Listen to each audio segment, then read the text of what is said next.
Back in the days when I was in Laos, I heard that if you ever see or hear something strange, just keep moving forward and pretend you didn't see or notice them. During this time in Laos, I had some hearing loss, not totally, but enough to where I need to face you directly to be able to understand what you're saying. When I was about 13 or 14, I went out with my older cousin during the evening to check out some girls in the next village. On our way to the village, my cousin told me to follow behind him, so I did.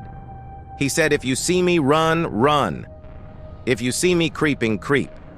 If you see me hiding, hide." I agreed.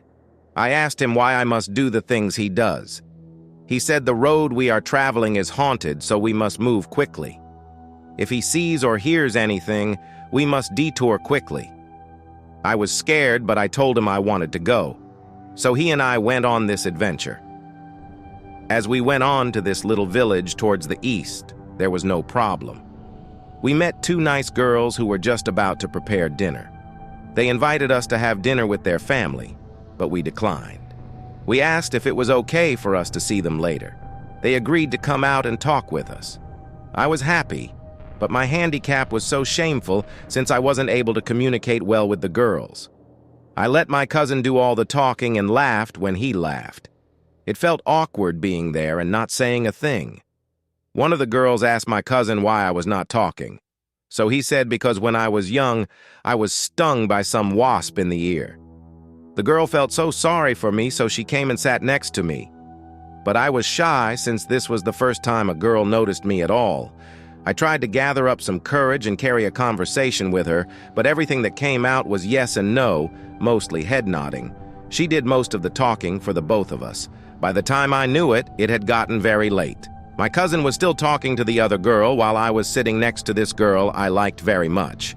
I finally got enough courage to tell her my name and ask her for her name and if it was okay for me to see her again. She smiled and said yes. I asked her if my handicap made her think differently of me. She said, "It's my heart she wanted, not my ears." I was so happy. It was getting close to morning, about 4 a.m., and the roosters were beginning to crow. We said our goodbyes. On our way back, I was following my cousin closely. All of a sudden, he started to run, so I ran after him. Every turn he made, I followed exactly how he told me to. We came to a crossroad, and there was a lady dressed in black standing there in the middle of the road looking southward. My cousin stopped, and we hid behind a big tree. He put his hand to my mouth and whispered to me not to move or make any sound. We watched through the leaves, and the lady started to walk towards our direction. My cousin made sign language for us to hide underneath the leaves and let her pass. I could feel my heart pounding and the hair on my arms and neck rising. As we laid underneath the leaves, we could see her pass by. I could barely see a face, but I knew she wasn't human. We just lay quietly and watched her go down the road. Instead of going back on the road, we detoured through the woods and found a different path home. My cousin and I were scared. My cousin said, "Did you hear her calling your name?" I said, "No." I thought he was joking, but he looked serious. He said, "Did you tell those girls your name?" I said, "Yes."